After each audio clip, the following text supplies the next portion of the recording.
Finally. Hello Hello, and friend. welcome to Momentous Live episode 37. I'm Tristan Jutra, and that is Tasia Custody, and that is William Echo Silver. no more echoes. Thank the Lord. Wow. oh, yeah. So in addition to uh, tornadoes and flash floods and crashing barges, and in this house, cat pee. Now it's just like interminable technical issues, but we got it sorted. I think. I think we're good. Whew. It's always something.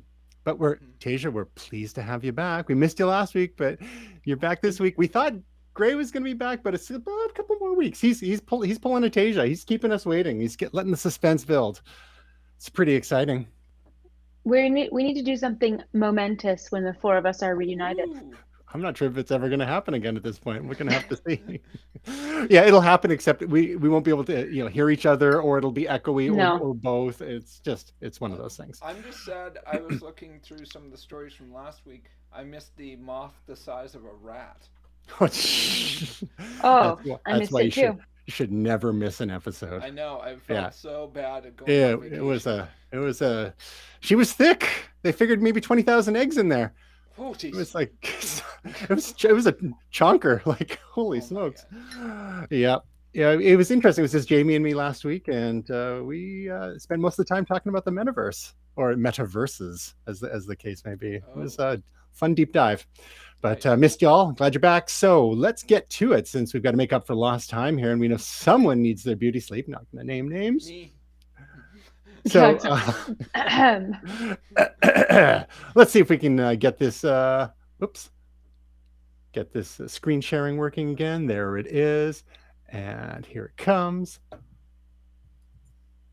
And I'll just turn it Loading. on. There we are. Loading. Loading. So, Tasia, in honor of your return, we thought we would talk about one of your very favorite topics, one of your very favorite social networks. Are you still in love with It Twitter? is. I am. So, in a Still get all nutshell. my news from Twitter. And It's also, true. so you're part of the problem. Okay. At least you're not getting your news from Facebook. Let's be clear. Yeah, affirmative. So, can you give us the quick and dirty on what is Twitter Blue, which it's been testing for a while, and now it's been rolled out across a number of countries, including the US and Canada. What does it mean for regular folks who use Twitter? Well, essentially, it won't affect anybody's, regular folks who actually use Twitter now, but it is a subscription service. So if you want to subscribe. It's really just like, to have a paid service on Twitter. And you'll get a bit of features with that. Like one of the features that people said is maybe kind of cool is you can change the Twitter logo color. I'm not sure I want to pay to change the logo color of something. I think that's pretty stupid. And also, I'm cheap as all hell. So we'll not be doing that. But I've heard really, like, honestly, only negative things. I'm curious to know what you guys have heard about it in terms of like, is it worth it? Is it not worth it for like the user experience on Twitter? Because the people that I know that have, tested it out are like, it's not really worth paying money for. I got to tell you, the 80s style aerobics video promo for Twitter Blue is really changing my mind on this whole thing. That's wow. Yeah. So Nice. $2.99 I a mean, month for a power Twitter user. I could see how it might be interesting. Some of the features we have here: ad-free articles. Okay, interesting. Bookmarking yeah, folders. Okay, custom app icons. Who cares? Themes. Sure, whatever. Custom navigation, maybe. Top articles. Well, that we used to have that through an app called Nuzzle, which Twitter bought, and Nuzzle would show right. you the top articles being shared by people in your Twitter social graph. And then, of course, Nuzzle went away, and so now they're building that back in as a premium feature in Twitter. Reader, not sure what it's just a different reading mode. Undo tweet. So this is not, to be clear, the undo tweet is not a Yeah, Twitter edit button. It's no. this thing kind of like with Gmail where you click tweet and then it gives you a countdown, I believe, of a few seconds, and then that's usually when you spot your typos, so you can cancel it. You can undo that tweet and then fix it before it actually goes out. But it's not what a lot of people were asking for, whereby your tweet goes out into the world and then you can edit it after it's gone out. And there's all sorts of reasons why. Jack Dorsey, the CEO of Twitter, has said that they don't want to allow that because of changing the context of conversations and so on. I think that could be addressed by having an edit history, but there's some technical side to things too with their content distribution networks and what have you. So I think this is like the next best thing, as for those oh crap moments, like just that typo, and it gives you that countdown. So for me personally, I don't use Twitter enough to make it worth my while. I mean, it is only $3 a month US, and if I was a power Twitter user, I'd consider it. What about you, Will? I don't know. I mean, I feel like I am a power Twitter user, Mm-hmm. and it's like, the strongest thing there would be, an ad-free experience. But honestly, and this sounds awful, I'm so used to ads at this point on everything I do. Mm-hmm. Like I feel like I'm walking I'm in the Truman Show or something. Like honestly, like sometimes it's just so. Think about Instagram. Mm-hmm. I've timed it, and it's about every 2 to 3 posts there is a sponsored freaking post on my Instagram. The ad load on Instagram is crazy. Yeah, it's insane. And so it's like, if you can get used to that, the stuff on Twitter doesn't, like the promoted tweets it doesn't faze me at all. So I don't know. To me, it's just like, meh. It's also a little bit like early websites where that they found they were doing like eye tracking studies of the way that people looked at websites. And I think one of the big research projects was on the San Francisco Chronicle, and they had a right-hand bar of ads, because that's where often ads go. And they found that the eyes did what's called the F pattern of reading the internet. I'm getting very nerdy here. But so normally you go, read right to left. I'll do it the other way. But the eyes would stop just before the ads, and then pick up again, and then stop just before the ads, because our brains start understanding the pattern and do it subconsciously or consciously. And I think, honestly, you said every 2 to 3 posts. I don't pay attention. I didn't realize it was that often in Instagram, because I just filter through them. I'm like, ad not interested, ad not interested. Yep. So I think our brains sort of shut it off. I'm not going to do this. I'm not a huge Twitter user. I do believe there's 2 things with this. One, I'm always driven nuts when there's a paywall. When there's a forced paywall for something like ads, or there's features that they're holding back because they want you to buy the version. Now, having said that, Tristan, I know you're a big believer in technology and art and entertainment take time and energy and money and people to make them, and that if you use a product, you should donate to it. So I am of that mind. I just hate it when they put a barrier in front of me. But at the same time, if you are a heavy user, you should be. In my opinion, you can disagree with me, but I think if you like something, you should contribute to it, because it does take money. Things aren't free. It's nice to have things for free. I love free things, but at the same time, these things take lots and lots of money and man hours and resources. Yeah, so I contribute to it by looking at the ads. Exactly. Yeah, we either pay with our attention, our eyeballs, or we contribute monetarily. That's one thing. If you've got, some people argue against the use of ad blockers for that reason, because you're denying a service, or especially when it comes to an independent publishing website like a blog or something, you're denying them the revenue that they would normally make. Part of the problem is that the ad tech industry has become so abusive over the years with its overuse of tracking technology. Some blogs and websites you load up, they like have 20, 30 trackers loading. It's like, get wrecked. I'm sorry. So, but I agree with the point about the advertising loads in general. Instagram is ridiculous. YouTube is getting too much. I am this close to paying for YouTube Premium, so I don't have to watch ads anymore, because it's... Well, that's the thing about, I guess, to the point, like you say, Tasia, it's like, well, it's paid through by ads, but I hate the artificial ad walls to get us to pay for ad-free services. So, but I guess it's one or the other, right? You either pay pick your through poison, donating, or you pay through your eyeballs. Yeah, so the reader mode is for reading threads. There are some third-party thread readers, thread roll is, I believe, one of them that some people use. So the reader mode is a built-in thread reading app because it can get a little much sometimes trying to follow conversations. One of the other features they've included is Twitter Blue Labs for early access features, including longer videos and pinned DMs or direct messages. So, and I guess the idea there is that they would continue rolling out new features to add value to this. And I suppose with the idea someday cranking the price up a little bit, maybe grandfathering in folks who were committing early. But there are some who believe that a lot of these features should be table stakes, and why are they charging for some of the stuff which should be basic, like the undo button, for example. The Verge has an article on this very topic saying Twitter shouldn't be hiding basic app improvements behind its blue paywall.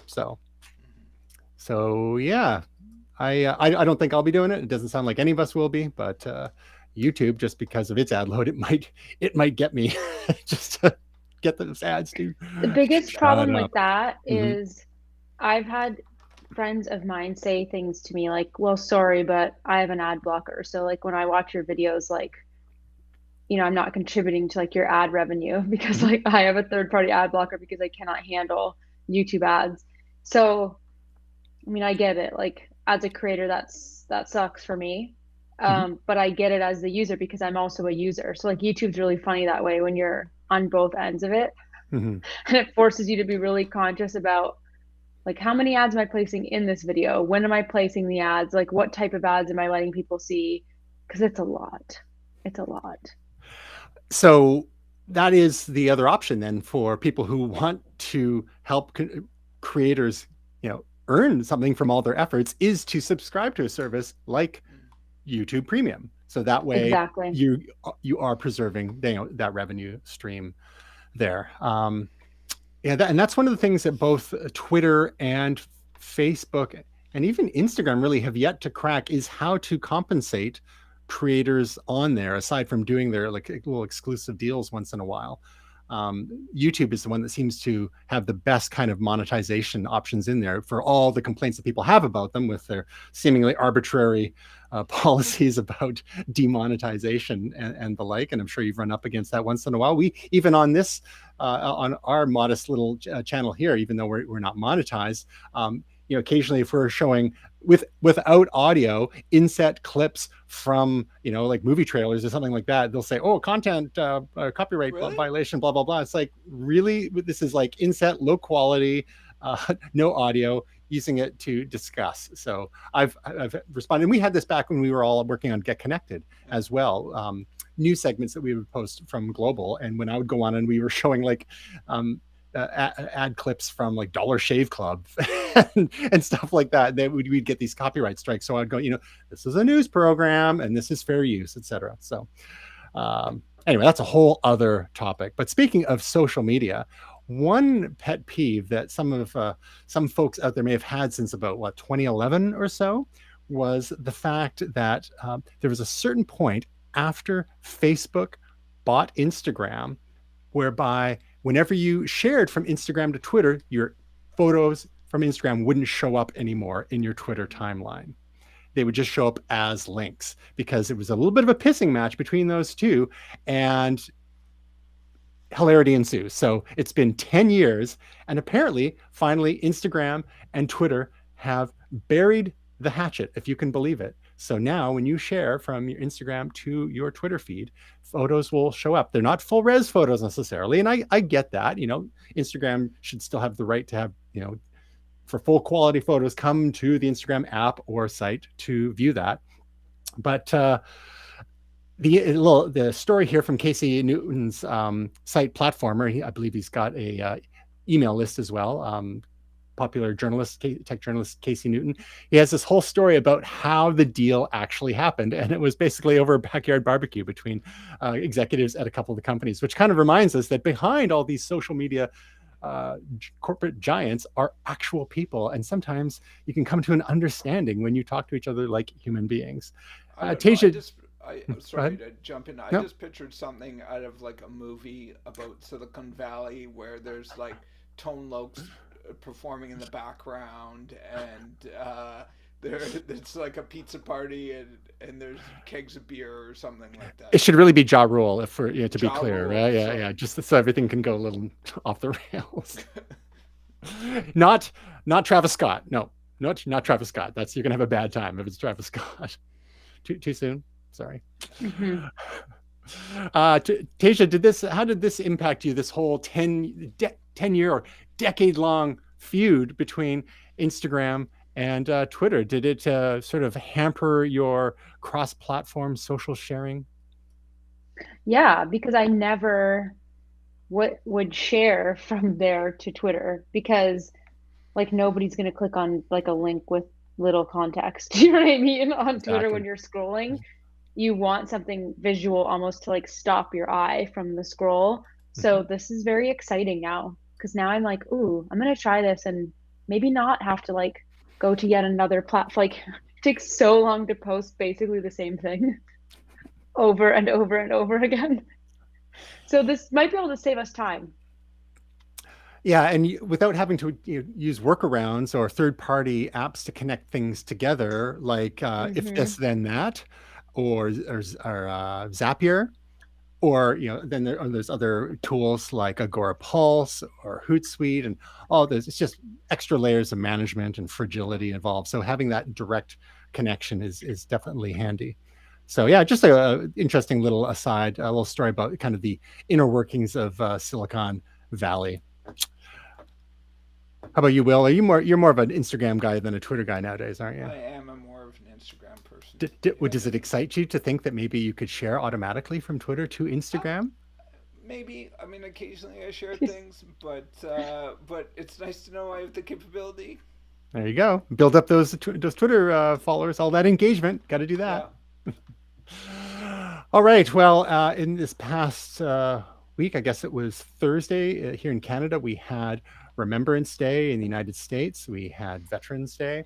In Canada, it's a federal statutory holiday, I believe, and the Royal Canadian Legion had an interesting campaign. It actually started back in October, and it just came across my desk the week of Remembrance Day, and it kind of ties into something that we've been talking about now and then since the beginning of Momentous, and that is NFTs, or non-fungible tokens. So the Legion is in on the action, and they have this series of NFTs under the name the Immortal Poppy.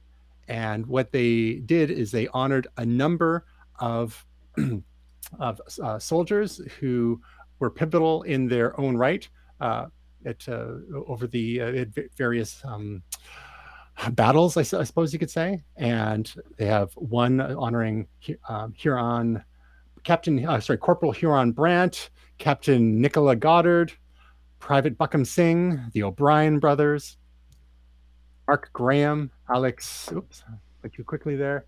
Alex Ducoteau, Private Frederick Lee, Lieutenant Robert Powell, George Lawrence Price, Thomas Welch, and that's it. I think it's good to say their names. It's only 10. You think there would have been 11, but the initial price for each of them was 0.1111 ETH, or Ether, as a lot of NFTs are run on the Ethereum blockchain. So all of them are still going on OpenSea, which is a very popular NFT platform, for their face value. But there was one that is going for more, and that is the very first one. It's just showing the retail prices here. If we go to OpenSea, you can see the Huron Brant one. Is it going for more now? Where did it go?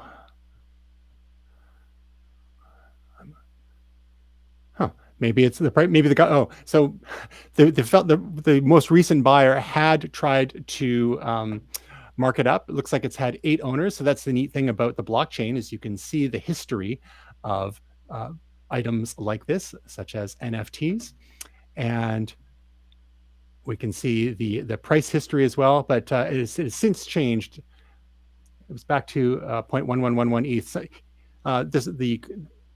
The owner, as of a few days ago, had marked it up and was trying to make a little bit more off that, but maybe that left a bad taste in people's mouth. So all the sales so far seem to have been for the book value of that NFT. I'm not sure if this would have done a little better with a bit more promotion. I think NFTs for a lot of folks are still pretty confusing, quite honestly. Um, I can, if it, 0.1111 ETH is right now, that's about almost $500 Canadian, so $600. So that may have been a bit much for obviously a good cause and interesting memorabilia. And they have had a number of sales, but there's not been so much that all of a sudden the aftermarket has blown up for them. I think part of which is a lot of the NFT activity is happening with tech people in the States, maybe not so much in Canada. Canada has, aside from the fact that one of the key NFT startups, Dapper Labs, they were the ones behind CryptoKitties, I believe, and others. I think they do NBA Top Shots. They're based in Vancouver, of all things. So anyhow, anyone want to buy a poppy? I think I'm good. Yeah. Do we know where the funds are going?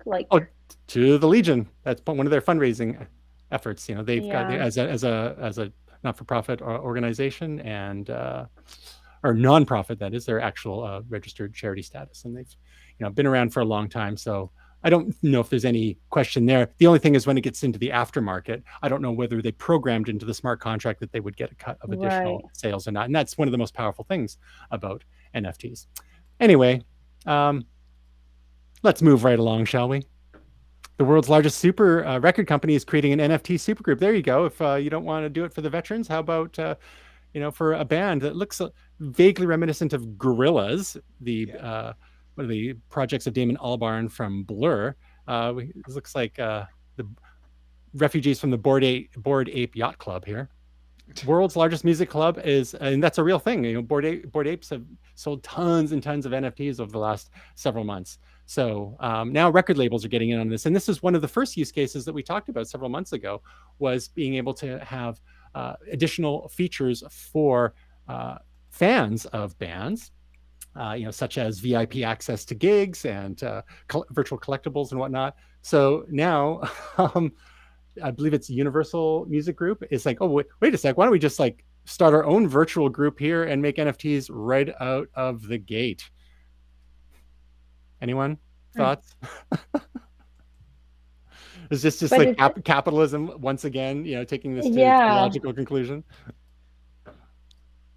Yeah, I think it just looks like a knockoff Gorillaz to me, but I think like a lot of companies are just trying this because it's kind of like a craze, and as you're kind of saying, it's too bad about the Legion, but it's not like Field of Dreams where you build it and they will come. Like, you need to also promote it, and it's just not intrinsically valuable just because you've minted an NFT. Like, people may or may not buy it. Well, and that's the thing, is it's a supply and demand thing. When you've got so many different parties like minting NFTs nowadays, it's easy to get lost in the shuffle. So this next artist that we're going to talk about in a moment, what he did is he grinded away for, this is Beeple we're talking about, grinded away for about 10 years building a following. Then he did the NFT thing and did quite well. So just for the record, this band is called Kingship. So if you're interested in like a virtual super group, I don't know who's actually behind it there, but they look vaguely like Gorillaz and cross between with the Bored Ape Yacht Club. Check out Kingship. But on to Beeple. So we all know that Beeple sold NFT back last fall for $69 million. Well, his first physical work, Human One, has just fetched around $29 million at Christie's auction house on Tuesday. So how about that? We're going from the virtual world back to the real world. Of course, getting less than half the price of his NFT, but he's slipping. No, it's so cool. That was pretty cool. Yeah. So imagine having that in your house. It's sick. It's also 7 feet tall, so it's taller than us. She's like this astronaut dude walking back and forth along your wall. It's awesome. So basically, it's like a giant. I guess not really a cube since it's rectangular. It's taller than it is wide and deep, but it's basically constructed of a bunch of giant screens, and it's got an astronaut just kind of doing his thing there. So Does it uh, rotate or does it stand in one place? Because it rotates in all the pictures, but I think they're just showing all the views of it, right? I don't think it rotates per se. I think it's Okay, just the they're showing it off. yeah. I think the view, like it looks like it's rotating, like if you walked around it, because Mm-hmm. it uses um, the screens on the inside and the outside to create this wild 3D Right. kind Yeah. of look. But anyway, nice to see that Beeples wasn't a one-hit wonder. Again, he was making art like every day pretty much for 10 years, building a following, Hmm. had his big NFT cash in for 69 mil, and now is back to real world work as well, with LED panels and a giant 7-foot structure that you could have in your home, your gallery, your In and Out burger. I'm not sure who actually bought it, but does it? Yeah. Sometimes these buyers want to keep it confidential, but that's the thing is like with some of these NFTs, it's people who have made it big in crypto in the past and are looking for something to do with their gains, right? Hmm. All right. The thing Go. with the virtual gorilla group or whatever is Mhm. like number one, why? Number two, um, like the music industry is so seedy. So my concern would be if you support something like that, like Universal's taking all the profits and like who are the people actually making the music, writing it and then voicing it, like singing the music and like Universal owns it all and they'll own it all forever. So it's just kind of like I don't know, it's just weird to me. Like I get the concept more if it's like the individual artist is doing it and profiting from it and owning the work and allowing others to either own a piece or to then transfer the ownership. Like I don't know, I just think the music industry is sketch and that's all I want to say on that. It's like a bridge too far. Yeah, let's cut out the human beings all together. Right. Well, you can just get AI to write the music now any day, I was gonna anyhow. say they're just gonna probably like auto tune some voices or something. It's just like terrible. So, music industry, it's not just payola and cocaine anymore. It's virtual artists and NFTs. Is that Whoop, is whoop. that progress? All right. Some good news. We like to feature some good news once in a while here on Momentous. Brain implant lets paralyzed man write, unquote, his thoughts down with 94% accuracy. So they got this fellow wired up, and rather than trying to read one's thoughts, what they're finding, a lot of these brain researchers are finding, is that you can get better in tapping into the, I believe it's the motor cortex. And if someone imagines themselves, even if they're paralyzed, they imagine themselves writing with their hand, Mm-hmm. that their sensors can pick this up with after like lots and lots and lots of training. It can imagine what it is or it can detect what it is that your imaginary hand is writing, Wild. and So using like that if as a I'm way to communicate. visualizing, like you mean instead of me like thinking a thought, like happy, Yeah. I'm happy. Mhm. I would have to visualize me writing that down. Basically, yeah, just you could just take a moment now and just like imagine yourself writing, Yeah. and all that. It's like they figured out what part of the brain controls your hand to do that writing, at least for this fellow. Like it's going to be slightly different for each person, so there's a lot of Yes. training that's required. Just like there's other subtle systems. You may have heard of subvocalization as well, where you can basically say things without speaking, and there are ways for that to get picked up as well. It's a whole Wow. kind of different field of study. Um, It's so the coolest. yeah, pretty neat stuff here to help people with paralysis communicate with scientists who want to tap into their brain activity. So, Will, what do you think? We're all getting this close to the Captain Pike in the wheelchair in the original Star Trek series, and Oh, except instead of just beeping lights, flashing lights, we can scribble things down. Hopefully, people computers can understand our scrawling, much because you got better. I was going with Lawnmower Man, but yours actually okay. much more relevant. All right. So Speaking of brain implants, there's another related story that came out in this past week. A tiny brain implant helped a blind woman see letters again. So, yeah, we're kind of the other way around here. So this is they've got this woman hooked up to some systems plugged into her visual cortex, even though she'd been blind for the better part of a decade, and pumping images into there, and she's able to recognize certain things. So one of the tests they had there was with Maggie Simpson, the baby from the Simpsons, and holding a gun. I don't know why they chose this, either in her right hand or her left hand. Okay. And then the patient had to tap a little pad that said was right or was it left, and it's just very, very basic things. But you can imagine, like, 5 years, 10 years, 20 years from now, with the increased fidelity of these sorts of results, that you'll be able to have better and better visuals for people who are blind, especially if they have had sight at some time in the past. It's a little different when people are blind from birth, because the brain isn't necessarily wired up to handle the visual cortex signals. But if someone has seen in the past, then those neural pathways are still there and can be hacked into. So yeah, good times. This is just the coolest. That Lisa Simpson, that is weird though. Oh, it's Maggie. It's the baby. That of all things. It's Maggie the baby, because remember, she's the Maggie, spoiler alert, she's the one who shot Montgomery Burns. It's true. It's true. Yeah. Right. Accidentally, supposedly.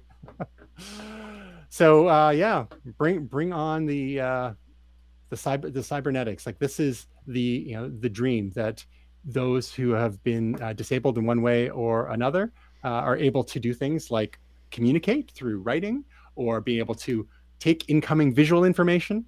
And like, that's a lot of these. It's amazing how a lot of these sci-fi dreams are starting to give us a glimmer of hope into some of these therapies for people, and re-enable them in some respect. We're just a couple years away from cyberpunk, where people are taking out their eyeballs so that they can get vision to see signatures or something. So speaking of tapping into our brains, here's a story that Tej actually tweeted out about one of her very favorite people in the world, from one of her very favorite sports teams in the world. Carey Price, netminder for the Montreal Canadiens. Tasia, can you tell us a little bit what's been happening with Carey Price over the last little while? He's been missing in action, and can you give us the update there? Yeah, he entered the NHL assistance program, I think about 35, 40 days ago or so. He's since out of the program. He was in it for 30 days. And at the time, it was a real shock to fans, and presumably, from all accounts, teammates as well, around the NHL. And we weren't really told too many details about why he was in the program. It was just, he said, we were told mental health. When he exited the program a few days ago, he released an awesome statement, and through his Instagram account, actually, and basically let everybody know that he's struggled over the last few years with some substance abuse issues and some mental health issues, and he needed to do what was right for not just himself, but also his family, and that he doesn't want to neglect his mental health anymore.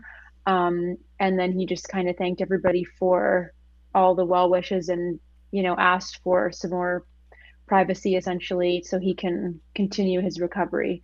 So there's no set date yet to his return, but he has been at the practice facility a couple times. He won't be doing any media for the foreseeable future, until he's ready. He's working with the team doctors and like NHL doctors to make sure he's ready to come back and deal with that. But it was a shock, honestly, like, especially after the crazy run Montreal had last year. And it's easy for people to forget, like, just because somebody's like a superstar or idolized or a hero, or like the best goalie in the NHL right now, they're still a human being and they still have very human struggles. And I thought that what he did was so honest and amazing, to just be like, I have to enter this program, and then to come out on his own with a statement and say why, and to own up to that. Mental health issues and like substance abuse is huge, because there's going to be so many people that are like, holy crap, if Carey Price can be honest about this and say this, like, I shouldn't feel shame. Like, if the biggest goalie in the world right now, like of our time, can do this, like, this is so amazing for everybody else. So also, we love him and we wish him well. So, in related news, mental health news from high-profile public figures, some stories have started coming out about some of Taylor Swift's more recent releases, and her latest album, Tasia, was this one of these ones that she's re-recorded, or was this all new material? No, so this is Red, Taylor's version. Mm-hmm. And it's that, I believe, was her fourth album. It came out 10 years ago, and she just re-released it last year. And what she did was as she's doing these re-releases to own the rights and own her own music again, going back to the music industry at Sketch, she is on every single re-release adding songs, what she's calling from the vault. And Forever Winter is one of the songs from the vault. So there's actually 30 songs on the album now, which is crazy. It's an amazing album, by the way. And I've been listening to it all day again. And but this one, honestly, it's funny to read an article like this, because she's such a lyricist, and everybody always just likes to group her in this thing and be super misogynistic and sexist and be like, she just writes about exes, blah, and men, blah. And it's like, yeah, she does, but everybody writes about their own experience, but she also writes about other people's experiences as well. And sometimes either in relation to her or not in relation to her at all. And she's such a magician with her words. So I think this song, but there's a lot of other songs of hers as well that I just think are really healing for people and helpful, that, again, to know that this is normal, like the whole stigma of like, oh, you have like mental health issues, or like, oh, you have this or that. It's like, no, dude, we're all in this shit show together. So what's Forever Winter about then? Well, they're basically saying in this article, it's like a close relationship with someone who was struggling with some type of mental health issue, maybe like a depression, and not really knowing, as the partner, like how to support or help that person in their time, and like also then you carrying on that, like guilt and stuff of that, of did you do enough, could you have done something more, like when do you kind of, what do you say, how do you approach things. So it's very interesting, but it's done in this really, like, it's like an upbeat song, like tune wise, like tonality wise. It's catchy, but if you actually listen to the lyrics, it's like, oh, that deep, which I think is good, because that gets, it's like, here's what I think is crazy about it is, so she wrote that with the guy from Foster the People, I think. Mm-hmm. I hope I have that right. Yep. Do you guys remember the Foster the People song Pumped Up Kicks? I love that song. And that song is about a school shooting. Yeah, it's not the catchiest effing song you will ever. I love that song since it came out. Obsessed. But if you actually listen to the lyrics, it's horrific. It's about a school mass shooting, and they wrote it like after Columbine, or one of the million freaking shootings here. And so that's kind of in his style too, to write that way with her, have a real catchy tune, but it's got this serious undertone and message that you want people to hear. I think it just appeals to a broader group, really. And as a side note, one of the seems like the key reason that she has been re-recording a bunch of her older material, like you alluded to, is so that she would basically more fully own the rights to the music rights are all complicated. There's mechanical rights, there's publishing rights, there's all sorts of stuff, this arcane system of royalties. And a lot of those original contracts didn't take into account things like streaming sales or streaming Yep. plays because streaming didn't really exist back in the day. So by going and re-recording her own older material, and she's not the first act to do this, like others have done this in the past too for similar reasons. Now she has basically all the rights because she was Yep. one of the original songwriters for most of it, and now she'll have the mechanical rights and be able to get the full streaming revenue and whatnot, be able to cut out the middleman, so to speak. So Yeah. Yeah. um, Or I was going to say the band De La Soul had some problems with their contract as mhm. well, where they weren't getting very much money from the streaming. So they actually told fans to not listen to their music.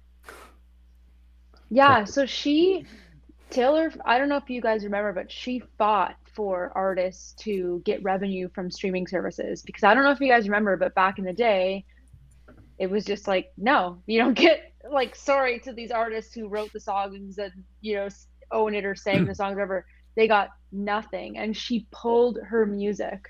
Mm-hmm. She pulled her entire catalog, and people went in on her, called her all the words because she's a woman. She's being dramatic. She's so sensitive, all this stuff. And guess what? She got them Swifties behind her and supported her and changed the music industry single-handedly. And they were like, yeah, we should probably pay artists like for streaming, instead of pennies, we probably should pay them for their work. So she was so hugely instrumental in that. And now in this fight to own her own music again, she's also working with the record label she's with now to redo contracts for people coming in, saying you got to give people the right to own their own work. When you're a writer, it's like that's your soul out there, and it's like to not be able to own that. It's different if you're writing for somebody else and like I'm writing a song for so and so, but it's just it's crazy. So but also like what a blessing for us fans because these albums are even better than the original. So And that's the thing, is like when artists are just starting out, they don't have very much leverage. They're counting on a record no, label to do what they couldn't necessarily do on their own, like finance the recording, exactly. finance tours, do the promotion, all that sort of stuff. So you'll have artists who maybe it takes them a couple albums just to break even because they ended up indebted to the record label. And Yeah. they're grown-ups. There's an exchange there. But as time goes on and the artist gets more and more popular, then they start to reevaluate the whole situation. So you've seen that in Madonna back in the past too. She went and started her own record label, Maverick Records, for similar reasons as well. So once you get enough clout, then you can do things your way and try. And when you're running your own label, you can decide to do things differently for artists that you sign up. So anyway, that's just an aside because the main thing here is the mental health themes in this one particular song. And you're right, it was Foster the People.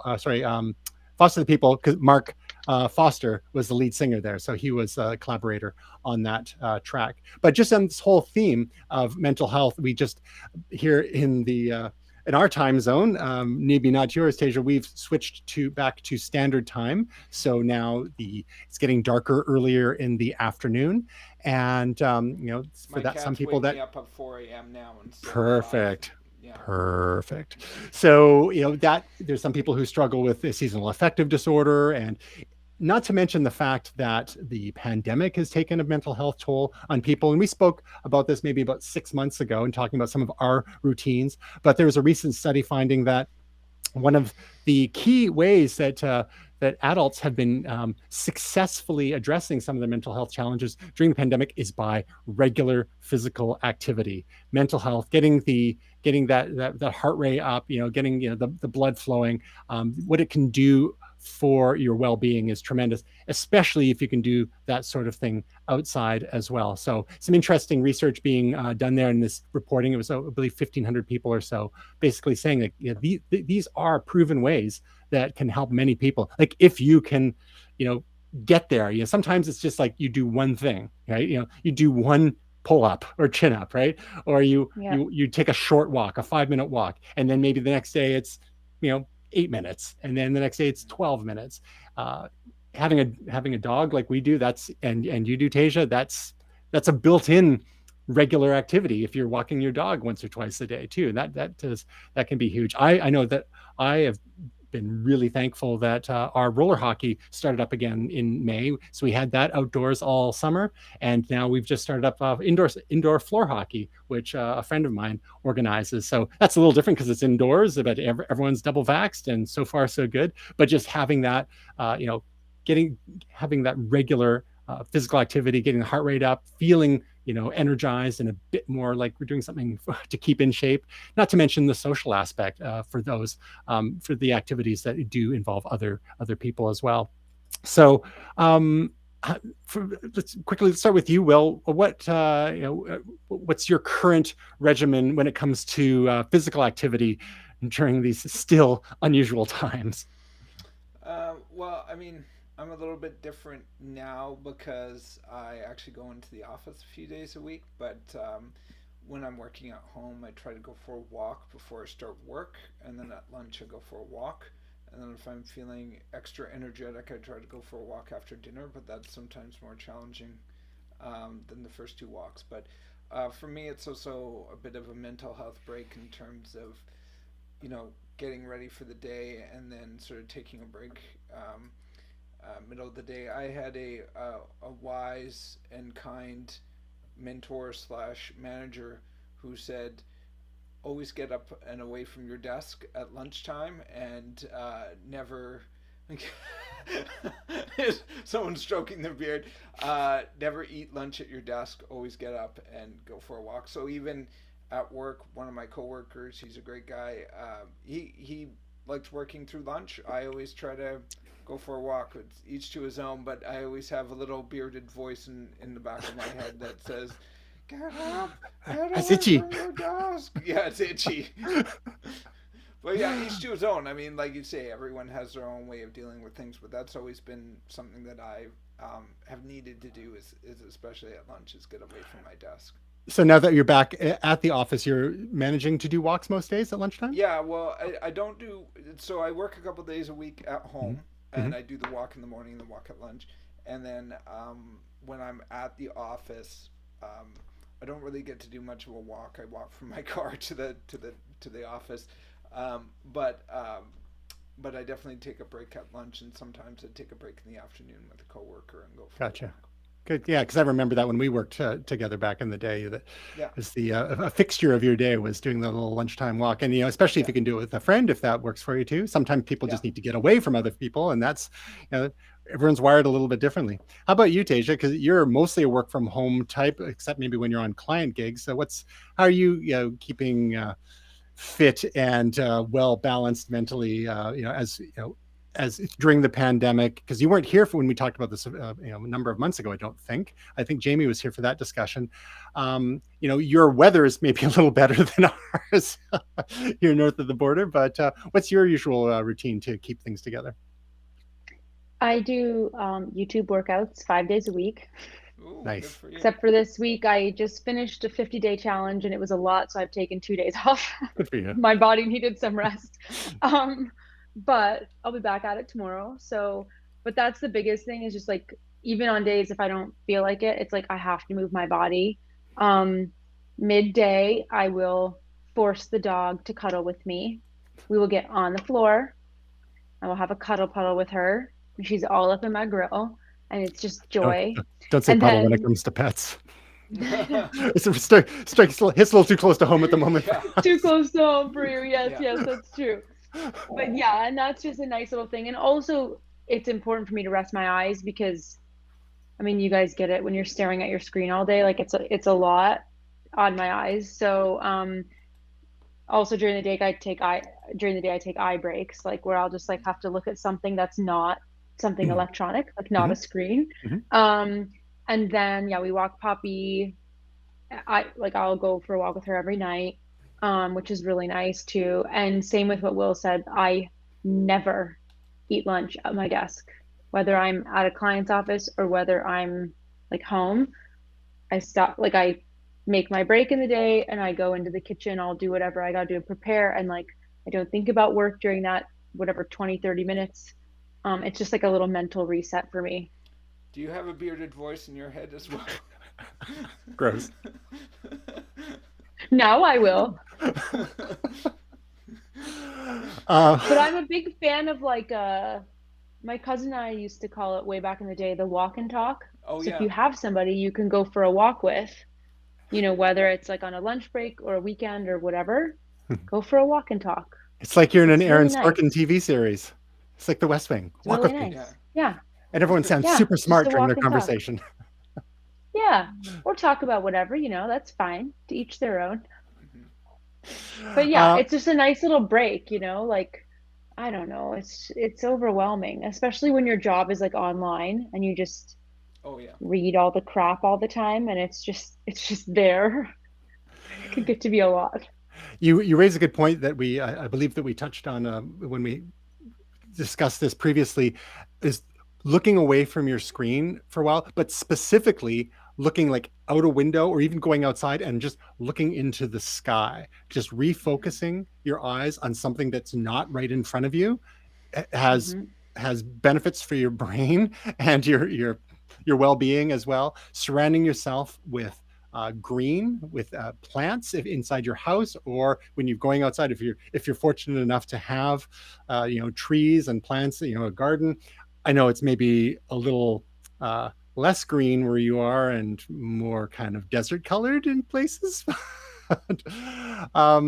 Anything that you can do. We were at a friend's place a month or two ago, and we thought we had plants. We never used to have tons of plants here, but over through the pandemic, we've been getting more and more, and they also help clean the air, which is nice. But it's like green's the color of life, right? So Hmm. at their place, it was like a jungle. It was crazy. Like they had like all against one wall. They had their well, there was actually windows in behind as well, so the plants were getting lots of light. But they had the huge tall plants, and it was great.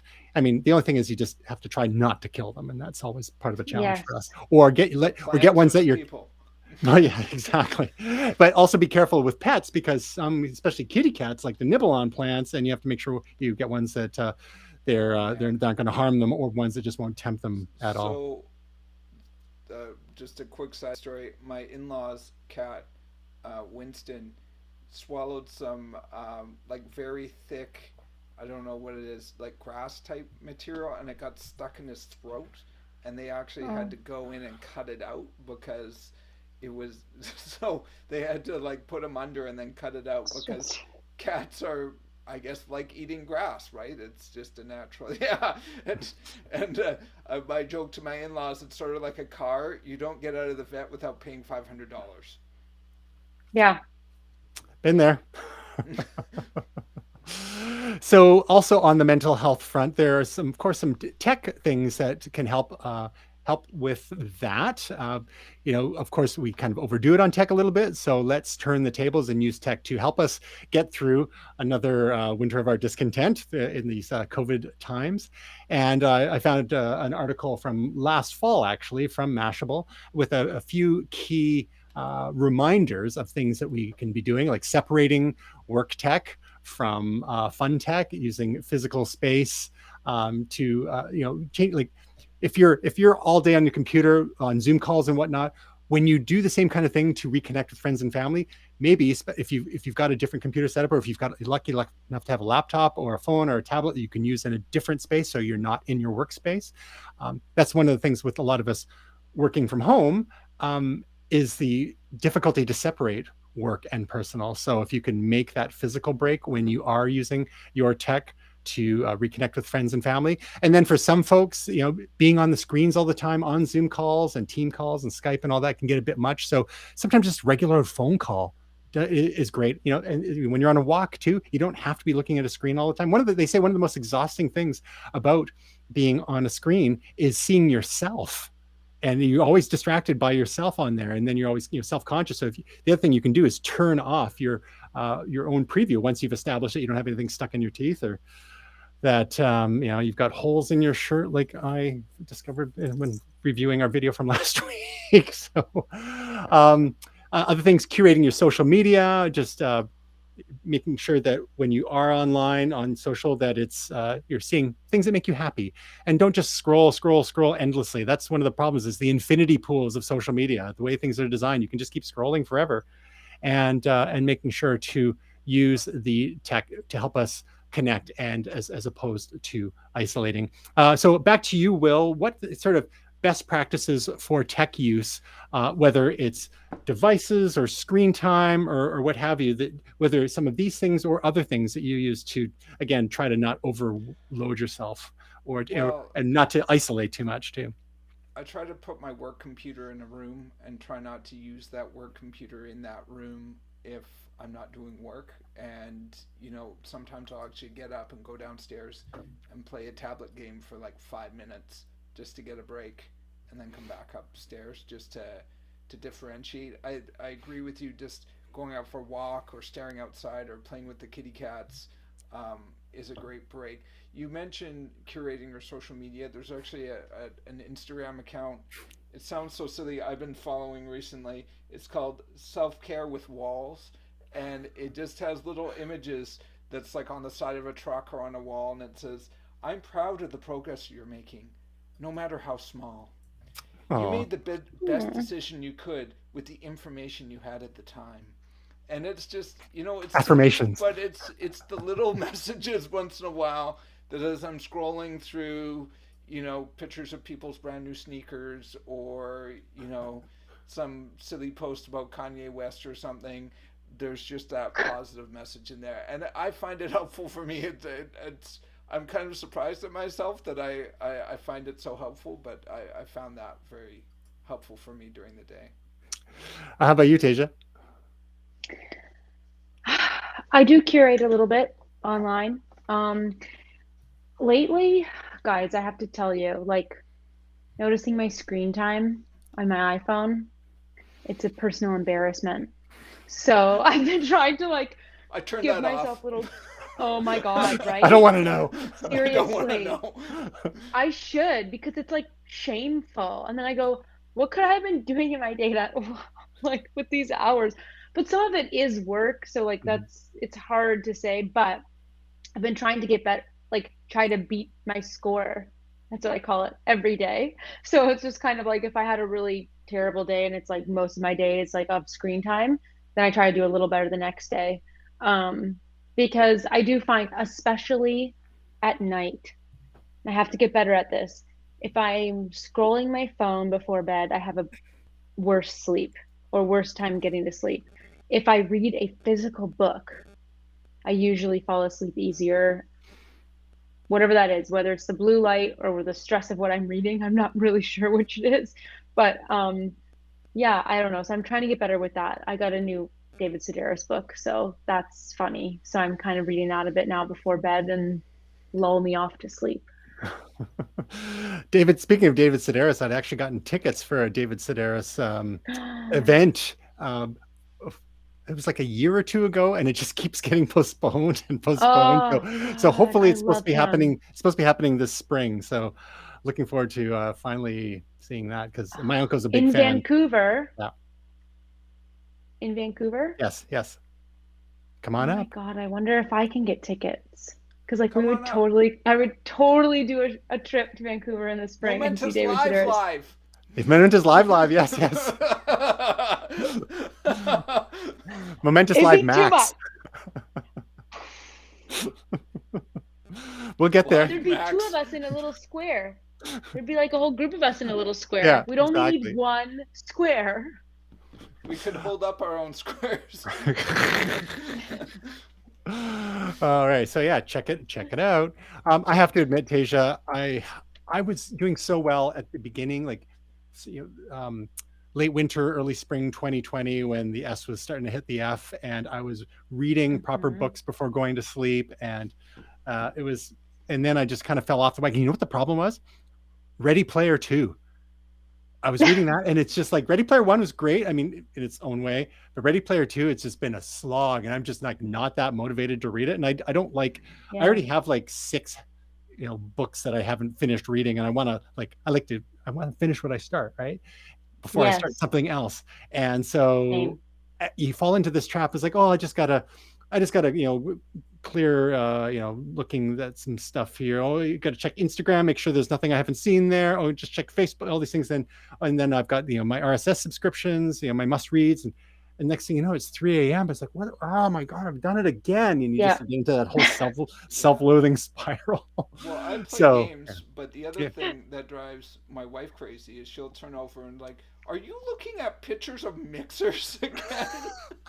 I just I like looking through other people's like mixer gear and DJ gear. I was on a ferry once with Tristan. He's like, "Are you just looking at pictures of mixers?" Could be And worse, mom, Will. and Yeah, mom, it's true. Mom, if you're watching, he's not talking about kitchen mixers like the nice teal KitchenAid ones that Yeah, match your kitchen in Headley. But oh, Doc's my mom. He's talking about like DJ mixers. So you it's you a can it's a you can problem. see a couple Audio. back there if you look closely. I've just got a new setup in the background. Zoom, It's a enhance. problem, Will. Zoom enhance. Yeah. So I find like when I've done it, when I've just like said, okay, I'm not gonna have, I just won't. I won't look at my phone. Like it's one thing to, I find rules are easier than habits. If you can make a rule and stick to that rule, then you take your willpower out of it. It's Yeah. like, oh no, I just that's not something I do. But you to get going, to get over that hump is tricky because you're like, well, I'm just gonna have twice as much to look at tomorrow. Yeah. And you can, and it's so easy to get behind as it is. Like, I mean, I'm 100 episodes behind on my podcasts, and I finally caught up on my YouTubes, but oh, don't even get me started. So yeah. Anyway, so this article's got some good tech tips to help you maintain your mental health as well. And while we're at it, again, talking about curating your social media feeds, make sure you follow some funny accounts, unfollow the political stuff, the angry stuff, the debatey stuff as much as possible, because that's just gonna make you miserable. But here's what one thing we'll include in the show notes: funny yet sad tweets about it getting dark outside so early. Of course, there's all the people complaining when we lose daylight savings time, we go back to standard time. But here's one of my friends, my favorite: "Hello, darkness, my old friend. Why are you here? It's 4 p.m." and so on. Oh, those Yeah. Oh, ones yeah. are Here we great. go. Here's Squid Game related. Your next task is to not mention how dark it is at 5 p.m. for the next 3 months. Oh, can't handle the stress. I came this close to tweeting something that I thought was funny. It's like, so dark. What? Tell us. So dark. What are you, from the DC universe? Sweet. I think you should do it. I'll retweet that. Do it. It would have been better to do just after the clocks changed, but now I'll have to wait till next year. Are we gonna remember? We'll see. Sometimes I set reminders for years in the future. I've got a reminder set for that I set 4 years ago for next fall to ask a friend if he's still that excited about kale. So the long-term reminders are the best, because when that stuff pops up and then you spring that on someone, they're like, what? It's like, remember 5 years ago when we talked about that? Oh God. So let's wrap this up soon. Just a couple more things so we can let Tasia have her beauty sleep. My bedtime reminder went off. Yes. By the Oh, there we way. go. Speaking of long-term So reminders, Netflix Games starts global rollout on Android with iOS on the way, and then a week later we had Netflix Games actually showed up on iOS. Supposedly within the app. I updated my Netflix app, but I could not find it there. Some of the Netflix games are available separately in the iOS App Store, such as the Stranger Things game, which I remember playing a while back. Been out for a while. Yeah. So this is Netflix just trying to get more of our attention, right? And I don't know if you remember Reed Hastings, co-CEO of Netflix, was when he was asked about who his main competition is, and he said sleep, which is just kind of sinister when you think about it. Yeah. Like, I wasn't worried about other streaming services or whatnot, but it's sleep. So yeah, the less people sleep, the more time they have on Netflix. So this is to that end. Gaming is a big competitor to Netflix watching. So let's add Netflix games as well. Again, they tend to be more casual games. I don't think you're going to attract the hardcore gamers here, but if you can draw people away from, I don't know, whatever casual games people are playing nowadays, some sort of Candy Crush clone or what have you. Tasia, are you a casual gamer? Do you play any games at all? And would you be at all tempted by what Netflix might have to offer? Not in the slightest. I'm not a gamer at all. I find it quite mind numbing when Hmm. people are staring at their phones, Hmm. playing They should games. be scrolling social media instead, is what you're saying? Yeah, you're using your thumbs wrong. You should be doing this. Um, but yeah, I won't be, but I did check my app and it wasn't available in mine either. So, So I don't know what's going um, on there. They said it's supposed to be showing up. I know there's this whole other side issue with between Apple and some, Netflix and Epic Games and all that kind of stuff regarding, yeah, bill payments and all that sort of stuff. That's We're not going to get into that because it's boring. But yeah, so hopefully that tab will show up. But otherwise, the games will be individually available in the iOS App Store. I think one of Apple's contention, and this is their argument with Microsoft about the what's the Xbox service called? Will, do you remember? Xbox Live? Was it Xbox Live? One of the Xbox gaming services is that they don't want app stores within the App Store because they have their whole rating system. Apple's got their obligation to their customers that everything, all the apps have been vetted, and if you just have an app store within the App Store, then it's kind of hard to vet because developers could just keep adding things willy nilly, right? So they would rather with games that they were added individually to the App Store, which is more of a hassle for the developers, but that's the line that Apple's been taking there. So I'm not sure. I was understanding that I understood that this was happening within the Netflix app, but maybe it hasn't actually rolled out yet. Never. Yeah, this was supposed to be a few days ago. So I don't know what's happening. So Will, how about you? Now, you're more of a gamer than probably either of us. But Netflix games, anything appeal to you there? Not. I mean, I like that Stranger Things. I've been meaning to pick it up again. The one that's almost like a retro link. Mm-hmm. I have a monkey on my back, which I think I've mentioned before on the show. The new development is actually I've become leader of my alliance. Thank you very Ooh. much. I play Wow. Put Marvel that on your Strike LinkedIn. Force. Uh-huh. Yeah, so I now run an empire of 24 other nerds who are in my alliance, and we go and do raids on a daily basis. Wow. And what do you accomplish on these raids? Oh, we fight Ultimus, and we get lots of grinding gear and merch and all this kind of fun stuff. It's super nerdy. I'm not even gonna okay, lie. okay. But can you capture NFTs? That's the No, question. no. No NFTs for you. All right, so we'll put you in the maybe column for Netflix gaming. That Stranger Things one was pretty cool because it was pretty Yeah, retro 8-bit pixel art style. So might yeah. have to go and I dig that loved it. one up again. But anyway, let's wrap this up. Tasia, you've got a new video for us this week. Why don't you walk us through that? Oh, y'all, Black Friday is coming. She coming fast. Um, I put this out a bit early this time because there's a lot of deals already going on. So it's like the best tech for Black Friday and Cyber Monday. So um, basically, I break it down for everybody per category, and we talk about a whole ton of things. I mean, obviously, we don't talk about everything, but just a lot of stuff. I provide links for everybody, and everything's organized per category, so easy shopping. Um, the best part is that retailers are once again competing for everybody's dollars. So everybody's kind of like Best Buy always really matches prices well. And everybody's kind of competing this year. So it's like very exciting. And there's already something on my list, which I didn't talk about in the video, but now I need all of a sudden. So that's an interesting thing I should have talked about in the video. Darn it. Time for follow up. Oh, a YouTube short. How Exactly. about that? I could. It'll be a YouTube short rant, but I could do that. Yes.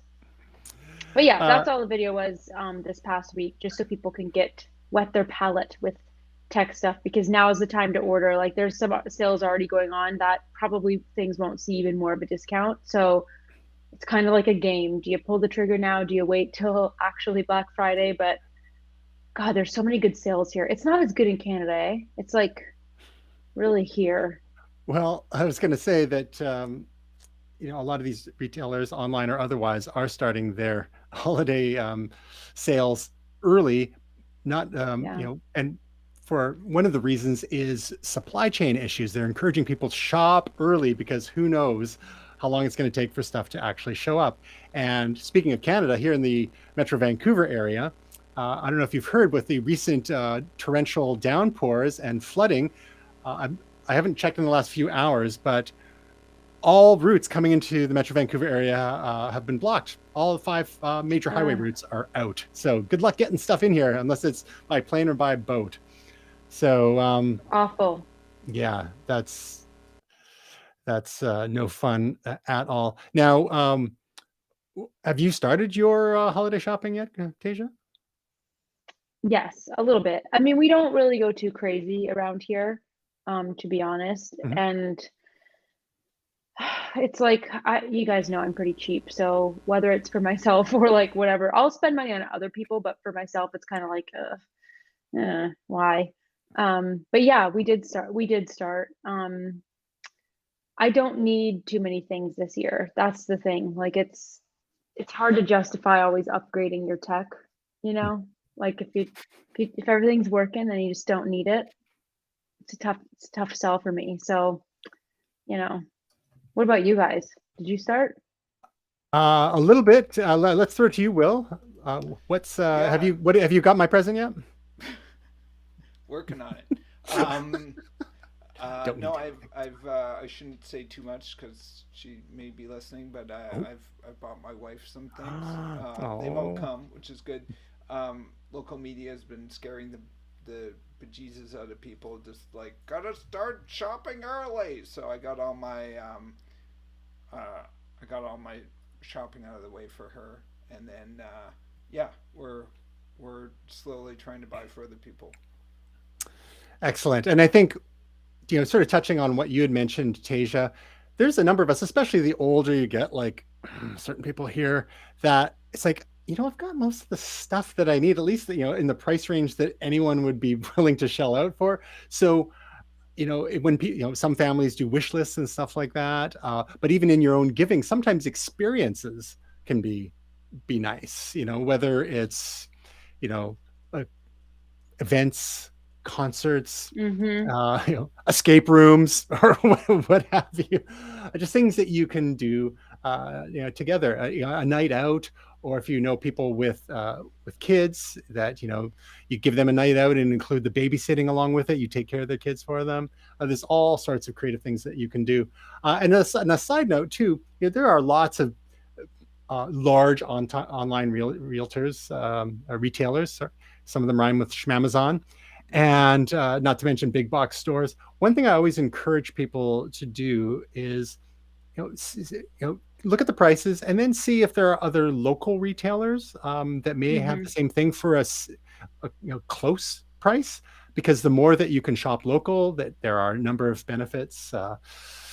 You're not shipping stuff halfway across the continent. You're helping keep money in the local economy a little bit more, especially when the profits are going to local businesses as opposed to large corporations. And Amazon's great. Best Buy's great. Walmart's great. They're all great in their own ways in this, what they provide access to for folks. But it's always nice to have a look. Even say it's books here in Canada, a lot of it's at least half the time I'll check. When I check Indigo, which is a large Canadian book retailer, they're cheaper than Amazon. And that's the thing, is like Amazon's convenient, but they're not always the cheapest. And not just for books, but for anything. It's like sometimes Best Buy is cheaper for electronics than Amazon, or Canada Mm-hmm. Computers, or Memory Express, or Newegg, or others, or your local London Drugs. So it's good to shop around, not only for what's in stock, for competitive prices, but is there a way you can throw a bone, so to speak, for your local businesses too, especially again in these challenging times for a lot of small businesses. So otherwise, Amazon's great, prime ship, free 2-day shipping. How can you argue with that, right? You It's just can't. all the cardboard boxes you got to break down and stick in your recycling. Oh, the kiddies love them though. Exactly. All right. Well, thanks so much, Tasia and Will. It's always good to have you back, Tasia, and Will, to have you back from your time away. I hope you had fun. You did. We can say it now because you're done. You were on Vancouver Island. What happened? Yes. What did you do there, real quick, before we let you go? We didn't do too much, to be honest. We just went for walks and had some dinners and got away from life, and it's one of the first times we've done that since the pandemic. And to be honest, I really needed it. It's been tough. I know it's been tough for everyone, but yeah, it was just really nice to disengage from work and disengage from life. And Tasia, you had a little quick getaway as well? I did. I went home to Canada, not to see you guys. Unfortunately, I was on the other side of the country. Well, kind of middle of the, you know what I mean. Yeah, yeah. Went back to Ontario and saw the family. So that was really good and celebrated some milestone birthdays safely. So as safe as we could. But that was so nice and like so needed, you know? Ugh, Wonderful. I Well, miss everybody. I wish I was just a little closer, you know? A little closer. well, so, part of self-care is maintaining those relationships in the real world as well, and getting a little travel when it's safe to do so. So glad both of you are able to get away for a bit. So to you, Tasia, you will, and anyone else who happens to be watching, we hope the rest of your week is truly momentous.